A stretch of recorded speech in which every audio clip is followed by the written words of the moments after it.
Thank you for tuning in. Today, I'm going to talk to you about a new paper we have called Methanogens and Hydrogen Sulfide Producing Bacteria Guide Distinct Gut Microbe Profiles and Irritable Bowel Syndrome Subtypes. In this area and then this time of SIBO and IBS and the relationship between breath tests, the cause and effect of whether methanogens and hydrogen sulfide producers and hydrogen producers and how they interact needs more data, and this finally provides some of that data. So I'm very excited to present this to you today. As you know, roughly 10% of the global population suffers from irritable bowel syndrome or IBS. The IBS symptoms include abdominal discomfort, bloating, and alteration in stool form and frequency. There are three main subtypes of IBS or irritable bowel syndrome, and those are constipation predominant IBS, diarrhea predominant IBS, and the mixed type where you have some constipation and some diarrhea. There continues to be a growing amount of evidence that the gut microbiome plays a role in irritable bowel syndrome. So, for example, we now know that breath testing is more often positive in irritable bowel syndrome than healthy controls from a recent very large scale meta analysis, and the importance of breath testing in identifying bacterial changes in the gut, even in IBS. One consistent finding is that there is an association between small intestinal bacterial overgrowth and IBS. And the reference below is from an Australian study that actually pools 25 studies where breath testing was conducted in IBS compared to healthy controls, proving that breath testing is important, but mostly looking at hydrogen. By small bowel culture now, SIBO is estimated to be present in 60% of irritable bowel syndrome with diarrhea. A diagnosis of SIBO is based on the presence of an increased hydrogen on breath test, but things are actually more complicated than that. New data suggests another gas produced by gut microbes, called hydrogen sulfide, may also be involved in diarrheal conditions and specifically in diarrhea IBS. In contrast, the constipation side of IBS is associated with increased methanogenesis and intestinal colonization with methanogens, now known as intestinal methanogen overgrowth. In other words, these bugs are producing methane in the gut, and that's affecting your gut and causing constipation. It's been known now for a while that increased methane on breath during breath testing is associated with IBS-C, and it correlates with increases of these methane producing organisms in the gut. And the one we'll focus on, because this is the one that appears to be most characteristic in humans, is Methanobrevibacter smithii. So it works like this. These hydrogen producers in the gut produce hydrogen. The hydrogen is then used by hydrogen sulfide producers. In fact, the bugs, the hydrogen sulfide producers, use 5 hydrogens to make 1 hydrogen sulfide. And based on recent studies, hydrogen sulfide causes the pain, urgency, and diarrhea, or is at least associated with it. On the other side of the equation, hydrogen is used by methanogens or methane producers, 4 hydrogens to make 1 methane molecule seen here. And that methane appears to be associated with constipation, discomfort, and bloating. So there really are 3 gases that need to be measured when trying to assess the microbiome using indirect techniques such as breath testing. In this study, for the first time, we combine a 3-gas breath test, which measures hydrogen, methane, and hydrogen sulfide, and the stool microbiome sequencing to identify what bugs may be responsible for these different types of gases, and pooled or paired that with the type of symptoms that the patient has, whether they're constipated IBS or diarrhea IBS. So we're using 3 legs of a chair to prove the relationship between IBS, the type of symptoms of IBS, and the microbiome, and whether breath testing can predict that. So, for this study, there were 124 IBS-C patients. These subjects came from a randomized control trial of IBS-C, and 47 diarrhea subjects coming from a randomized control trial of IBS-D. It's important for you to understand that when you take patients from a randomized control trial, it means they have to meet the very specific requirements for the FDA or other agencies on having IBS and not having anything else. So there's a rigorous enrollment criteria to be sure that they are actually what they say they are. Then the patients had a 3-gas breath test in both groups. Now, for the study on the left, the IBS-C study, the patients with methane went on to treatment. The patients who were methane negative did not. On the right, everybody went on in the trial for the IBS-D group. The point of that is that when they went on to the trial, they were asked to provide a stool sample. So on the left, we only have stool samples from the IBS-C patients with methane. On the right, we have stool samples from most of the patients in the trial because they agreed to provide that. Now to the data. We show right off the bat that IBS-D patients have elevated breath hydrogen, and that's characteristic of the diarrhea phenotype. And this is compared to the IBS-C patients who have no methane. It's higher in the D group, and the D group is also much higher than the methane positive group. But another thing to point out here is if you look at 20 parts per million and 90 minutes, the majority, the average is above 20. So that means that the majority of the patients with IBS-D would qualify as SIBO based on the North American consensus.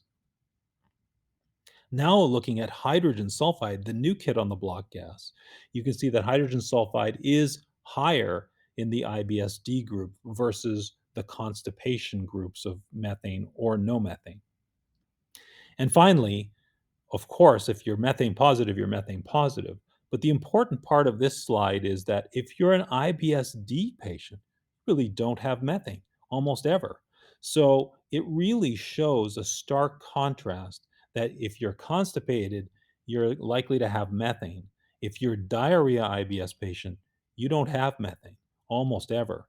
But you do have hydrogen sulfide, which I showed you on the previous slide. So IBS-D and IBS-C with methane, now based on stool studies I'm going to show you in a second, and stool analysis, are very distinct. They're so distinct that you can see on this graph that the alpha diversity is very different. There's two ways to look at this graph, that there's higher diversity in constipation with methane, or that there's lower diversity in IBS-D. I think I'd prefer to look at it that way, but it's relative to each other in this slide. Beta diversity, another measurement of diversity, also shows a remarkable difference. There are really two distinct groups of bacteria for IBS-C and with methane and IBS-D. But breaking this down even further, higher breath methane correlated with higher microbial diversity. So the more methane you had, the more diversity you had. Higher breath hydrogen correlated with lower diversity. So the more hydrogen you had, the less diversity you saw in the microbiome. But hydrogen sulfide did not correlate with diversity in that way. While we've known this for a while, this is a really important finding that verifies in a very controlled study that the bad actor that produces methane in IBS-C with methane is Methanobrevibacter smithii. This is the bug that's producing the methane. And so you can see that it is elevated much more distinctly than IBS-D. And very importantly, the higher this bug was in stool, the higher the methane was on breath test. So it works like this: more Methanobrevibacter smithii, more methane, more constipation, or more likelihood of having constipation. So that's what is being verified here in this study. Um, Methanobrevibacter smithii negatively correlates with hydrogen. So the more methane you're producing, the less hydrogen you have in your breath test. Well, that makes sense too because the methanogens eat hydrogen to make methane. Interestingly, the relative abundance of Methanobacteriaceae in general correlates positively with two important hydrogen producing bacterial families. And this is really getting to some new data, which is that the hydrogen that's supporting the methanogen M. smithii or other methanogens appears not to be what we used to think E. coli and Klebsiella, but rather Ruminococcaceae and Christensenolaceae, and we show this in our paper. In fact, the relative abundances of the families Methanobacteriaceae, Methanomacillococcaceae, and Christensenolaceae and Ruminococcaceae positively correlate with methane. So you have to have these characters in order for methane to be produced. So the more Christensenolaceae and Ruminococcaceae you have, the more methane was seen because it's feeding the methanogens, the hydrogen. So they all internally correlate. So these are the bugs on the left, Christensenolaceae and Ruminococcaceae. They provide the hydrogen. The M. smithii uses the hydrogen and makes methane.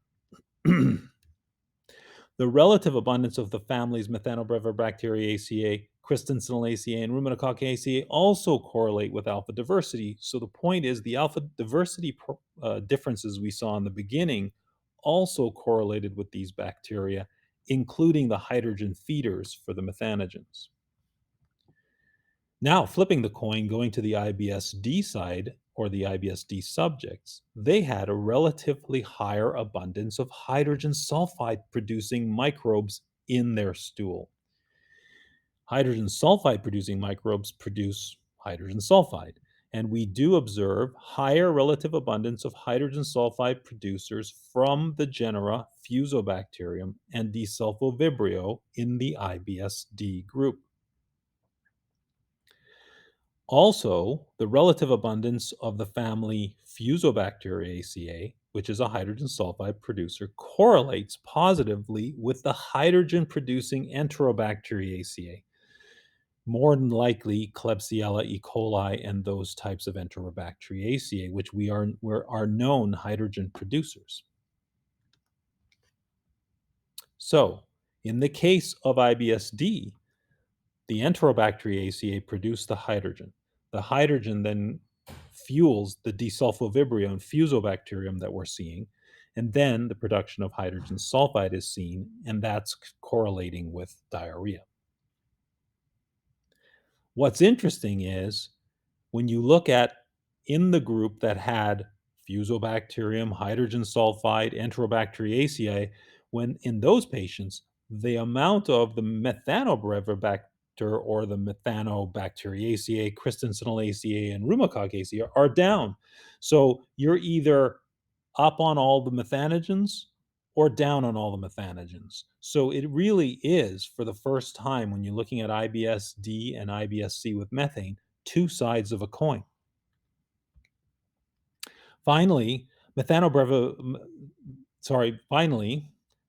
relative abundance of Fusobacteriaceae positively correlates with the hydrogen sulfide on breath testing. So the hydrogen sulfide producing group correlates with the hydrogen sulfide production. And the relative abundance of Fusobacteriaceae negatively correlates with alpha diversity, sort of what we showed near the beginning of the presentation. In IBS-C with constipation and methane, we see enrichment of metabolic pathways looking at the predicted metabolomics associated with methane production. So these are found to be elevated in the predicted stool metabolism. So methane metabolism, methanogenesis, and other methanogenesis pathways are all upregulated. In the IBS-D group, we see the metabolic pathways associated with hydrogen sulfide being elevated, including the dissimilatory and assimilatory pathways. So, distinct gut microtypes are linked to breath gas patterns in IBS-C with methane and IBS-D. On the left side, you see if you are trending towards more M. smithii, more Christensen-Lacea and Ruminococcaceae, which are the feeders of hydrogen to M. smithii, you will be on the methane and constipation side of IBS. However, this pendulum swings to the other side, and you have more Enterobacteriaceae providing hydrogen to fuel desulfovibrio and Fusobacterium on the other side of the coin. You will have IBS-D. So in this study, we have shown that IBS appears to break down into three microtypes based on the microbiome: a hydrogen-producing microtype, a hydrogen sulfide-producing microtype, and those two associated with diarrhea, IBS, and a methane-producing microtype, and that is associated with constipation.